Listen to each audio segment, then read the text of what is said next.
నేను వీడియోలో డాబా స్టైల్ కాబూలీ చెన్నా ఎలా చేయాలో నేర్పిస్తున్నాను. ఇది నేను రాత్రి చెన్నాని నానబెట్టాను.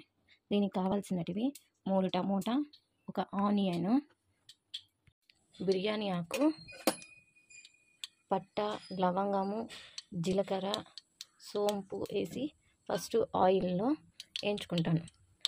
దాని తర్వాత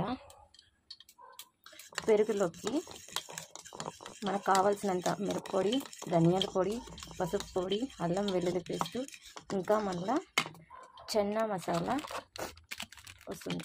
ఇందులో ఈ చెన్నా మసాలా ఒక 2 స్పూన్స్ దాకా వేసుకుంటున్నాను. కావాల్సి పడితే మీరు దీంట్లో కొంచెం గరం మసాలా కూడా వేసుకోవచ్చు. ఇందాక ఇది ఇలా మిక్స్ చేసుకొని పెట్టుకున్న తర్వాత వేగిపోయాయి బాగా. ఇలా వేగిన తర్వాత ఇందులో మనం కట్ చేసి పెట్టుకున్న ఆనియన్స్ వేసి కొంచెం బ్రౌనిష్ వచ్చే వరకు వేయించుకోవాలి. ఇది వేయించుకున్న తర్వాత టమోటా వేసి ఫ్రై చేసుకోవాలి. ఆనియన్స్ కొంత లైట్ పింకిష్ బ్రౌన్ వచ్చేసాయి కదండి. ఇప్పుడు దీని తర్వాత మనం టమోటా ఉన్నాయి కదా కట్ చేసి పెట్టిన అవి వేయించుకోవాలి. ఈ టమోటా వేసాక కొంచెం ఫాస్ట్గా ఫ్రై అవ్వాలంటే ఇందులో కొంత సాల్ట్ వేసుకోవాలి. ఇలా సాల్ట్ వేసుకుంటే ఈ సాల్ట్కి ఆ టమోటాస్ బాగా ఫ్రై అయిపోతాయి. ఈ టమోటాస్ బాగా ఫ్రై అయ్యాక మనము ఇక్కడ మసాలా ఆల్రెడీ మిక్స్ చేసి పెట్టుకున్నాం కదా పెరుగులో, ఈ మసాలా ఇందులోకి వేసి మనం ఆయిల్ వచ్చే వరకు ఫ్రై చేసుకోవాలి.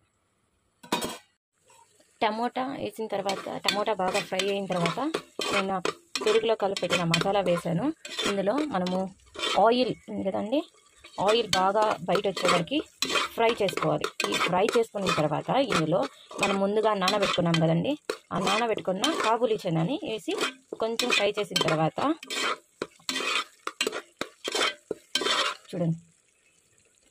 చూసారా, ఇలా ఫ్రై చేసినాక ఆయిల్ ఇలా బయట రావాలి. అప్పుడు టేస్ట్ బాగా వస్తుంది.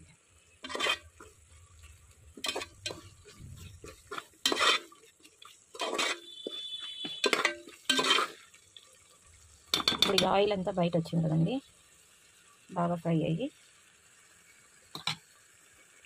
ఇందులో నేను మనం నానబెట్టుకున్న చెన్నా వేసుకుంటాం. చూసారా, మనం నానబెట్టుకున్న చెన్నా ఇందులోకి వేసి ఒక 5 మినిట్స్ ఇలాగా క్విక్గా మనము ఫ్రై చేసుకోవాలి. ఫ్రై చేసుకున్న తర్వాత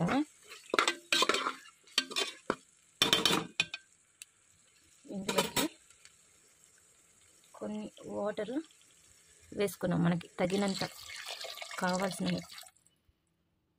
వాటర్ వేసుకొని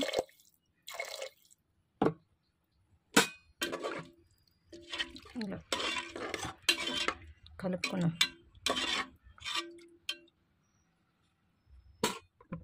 ఇందులో మనకి తగినంత సాల్ట్ వేసుకున్నాం. సాల్ట్ వేసుకున్నాక ఇంకొకసారి బాగా కలుపుకొని ఇప్పుడు మనము ఒక 5 విజిల్స్ వచ్చే వరకు పెట్టుకున్నాం. 5 విజిల్ అయినాక కుక్కర్ ఓపెన్ చేసాక ఇలాగ కొత్తిమీర వేసుకుని లాస్ట్లో స్మెల్ బాగుంటుంది.